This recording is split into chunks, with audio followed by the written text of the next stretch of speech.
So the last time I had posted a video was when I had blonde hair, and it was still January. Right now it's February 20th.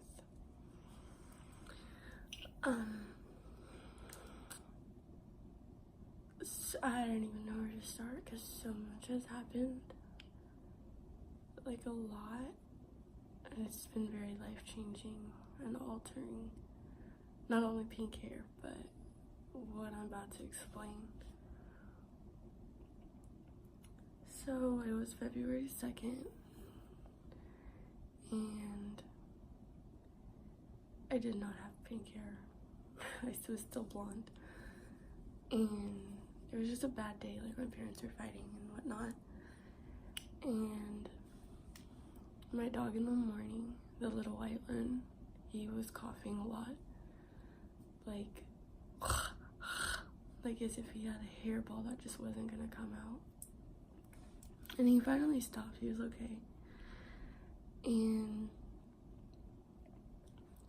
so we're watching Baywatch in the living room, and he's cuddling on me.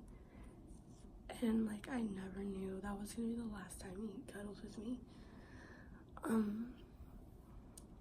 That night, my mom was cooking dinner, and we were having burgers. I wasn't, my family was. And my dad and my sister had ran to the bathroom, and it was just my mom, my brother, and me in the kitchen. And my brother took off to go do something, and my dad comes out of the bathroom, and I have a face mask on, like a mud mask. And so, like, you cannot move, like, it hurts, and if it cracks, you have to, like, wash it off. You can't just crack it, it will peel your skin. So my dad walks out, my sister's still going to the bathroom, and my dad walks out, and he's like, hey, he's like, the dog is choking on something, what did you give him to eat? And we're like, nothing, like, we're freaking out. Because there's one time that he had a piece of French bread, and it got stuck, and my mom had to pull it out of his throat, threw up, and there's a white little chunk that had come out with the vomit, and he's starting to turn purple and fill up with air, and he's not moving, he's not picking up his head, he's not breathing, he's just grunting, like as if he's trying to pull in air. And I was doing like a time lapse of my face mask drying, and at the very, very, very end, because it's like 5 seconds or like a second, and you can like see my facial reaction, and I'm like, and I do this, and at that moment I had saw that he was peeing and he pooped. And I don't know if you guys know, but when someone dies, they poop and pee themselves. They have no more muscle retention, everything just lets loose. So he's turning purple, he's turning cold, we can't feel anything in his throat, we're trying to give him CPR, we're trying to pat his chest, his stomach, we're trying to do the Heimlich for a small dog, and he stops breathing, and he's not blinking, and he's just like it's like he's in limbo. And at this point, my brother and my sister are in the master bedroom, and my dad's like, stay in there, he's dying. And I'm like, oh my god, I like couldn't cry, I was emotionally paralyzed, and I still have like this rock hard cement mask on my face, and I'm like, oh my god. And so I finally crack it just to be able to talk, and I have no bra on, I'm in pajamas, I have a face mask on. My mom had no time to grab shoes, she wrapped him up in a blanket and took him into the car. My sister and my brother, we ran in there with no shoes on. My dad was like, where's the car keys? I'm like, I don't know, we need to get in the car. And the nearest animal hospital that's open is another city away. The normal drive to get to that animal hospital is like 30 minutes. We got there in 12. We were going 114 miles an hour. My mom the entire time is yelling his name, patting him, trying to get him up and trying to keep him grunting, because at least we know he's still alive if he can grunt. He was turning purple. He was cold. He did not move his paws, his body, like no motor function whatsoever. And his eyes are like rolling, and it's like he's not blinking, so we're trying to like close his eyes so he can like get the fluids. And she's giving him CPR. I'm giving him Heimlich. I'm trying to pat his back. I'm on the phone with the vet, like, what can I do? And they're like, just get here as fast as you can. And I'm like, oh my God. I was like, so we finally pull in, and like literally the car is like going to blow up in smokes. Like, we were driving so fast.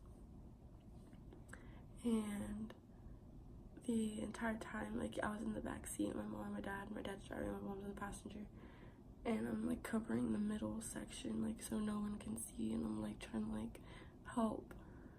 And I guess those 12 minutes that we were trying to get there, that was 12 minutes too long without oxygen. And he didn't have a pulse. When we ran him into the animal hospital, he was dead. They gave him 2 doses of epinephrine, and that kickstarted his heart. His heart was averaging 114 to 117, which is normal for a dog. He wasn't moving, wasn't blinking, he wasn't breathing on his own. He had a tube. And he was still cold. They managed to bring him back to life for the night. We stayed there for like a couple hours. I think it was like 3 or 4 hours. And finally they tell us like we can go home, and he's gonna stay the night there, and they're gonna watch over him. And first they're saying, like, they did CPR, they did tests, they tried to pull stuff out of his throat, nothing was coming out, they didn't find anything in the test results, x-rays and stuff, and there was nothing there. They said that it might have been anaphylactic shock from an allergy. My dogs have had everything that you can imagine that is allergic to them, by like them sneaking food, not us giving it to them. My dog has never ever had an allergic reaction. None of them, actually. Apparently that's what they came up with.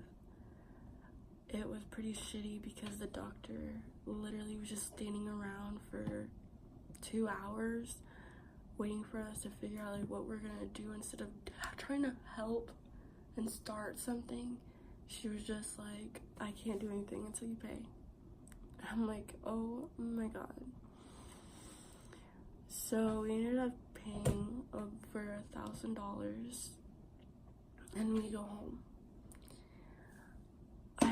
We have an oven that the light has never ever worked. Like, we've changed the bulb and it just goes right back out. All of a sudden, I was making myself some french fries in the oven, and my mom is in the living room. My dad's trying to get my sister in bed because it's like 1 in the morning, and the light comes on. And on that same time that the light comes on, my mom's on the phone with the vet calling just to check up. And they say like he started chewing on the tube, and that means that he was conscious that the tube was there and he could breathe on his own, and that he was crying out for my mom, and his body was returning back to, or his body was creating heat again. So they decide to treat him again, and they give him Benadryl. His blood stopped clotting. So basically, instead of it going into a vein, and that's just like where the blood stays, it just went everywhere. Instead of it, just he overproduced blood, and he became more unconscious at 5 in the morning, which is when the vet called us, or my mom. When the vet called us, never good. We had to pick him up at 10. So my mom like did not sleep, and I'm like expecting good news. And so So we drive up there and we're trying to stay calm. And they come in and they're talking about euthanasia. And I'm like, wait a second, what is going on right now? I'm sorry, like, what? Euthanasia? What happened? The doctor never came into the room to explain what happened from the moment we walked them into the doors to the moment that we got there in the morning. She never even came into the room and explained what they did, what happened, where it went wrong. Nothing at all. And they're just talking about, what do you want to do? Do you want to take him home and you do your private burial? Do you want to do the cremation? Do you want to do a public cremation, which means that all the dogs get cremated at once and then they get put in a public cemetery? Or do you want to do a private? And we're like, what is going on right now? Like, is this a fucking dream? At this moment, my brother and my sister are completely hysterical. They're crying. I don't know what to do.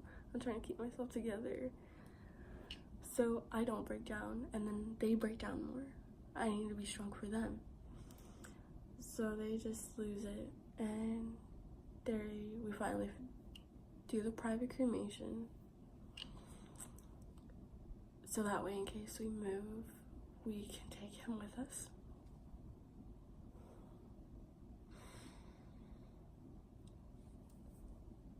Wow, I thought I was ready for this. So they bring him in, and there's 3 tubes that this doctor has. One was white, like literally white. The other one was clear saline, and the other one was bright pink. The white one was to put him in a state of sleep.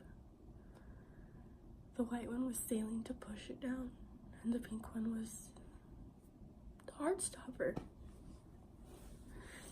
I'm trying to keep it together, I'm sorry. And so, we literally watched him. We said goodbye. I felt his skin. His legs were all wrapped up in like casting because of the blood. And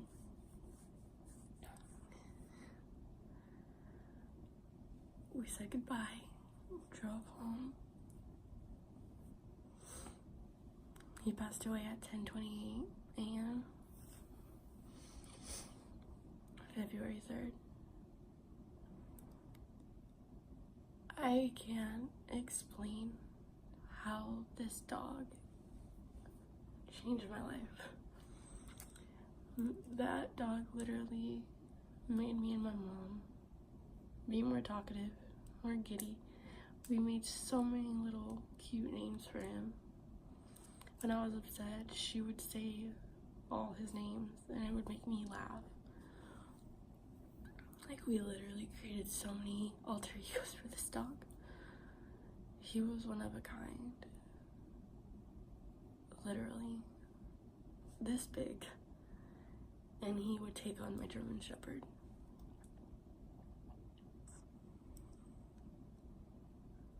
I just can't imagine exactly how my mom felt, because that dog has been 8 pounds, sitting on her lap, cuddling with her.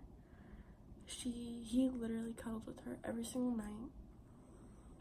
If I tried to grab him, he'd run back to her. They were inseparable. They were soulmates. They were seriously made of the same thing. They were one person. It was my mom and Yida. So protective over, like, no idea, so protective. And Like, that was my mom's little kid that couldn't speak English, but he would show us what he wanted and where he wanted to go. If you were drinking water, you'd know he want water because he'd get up and he'd like run to you and he'd look at the water bottle. If he had to go outside, he would do a little dance and he'd like run and do a circle in the middle of him running. He'd run to the door. He would escape all the time to the backyard, and he would literally jump into other people's car and they would know who it belonged to because he did it all the time. And they would just drive him up to our driveway and be like, here's your dog. That dog has created so many beautiful memories, and he will always be more than a dog to me. We saved his last bowl of food and water. It's in the bathroom by the tub. We saved his little outfits, his collar, his toys. He never slept with his doggy toys that human toys that I bought for him to sleep with. But they were with him. I'm gonna take a break from recording this and I'll record the rest tonight. I'm actually like pretty numb. I've gotten sick 3 times, like really sick 3 times. Since his passing, I haven't even had like good sleep. I wake up in the middle of my sleep all the time. I remember the second night, or the first night, no, it was the second night after his passing. I had woken up and I had turned around to see where my mom usually sits in the living room, and I wanted to call his name. Like, I was just gonna be like, yeah, and I was like, oh my god. I was like, he's not here. He's not fucking here. Like, he's not here. There's so many times where you knew where he'd be, so you'd anticipate it just from his daily living. And you'd anticipate him being there, and it's like getting used to the fact that he's not. Or like, he would literally, like, whenever he was ready for bed, he would go up to my mom, stare at her, and then walk to the room.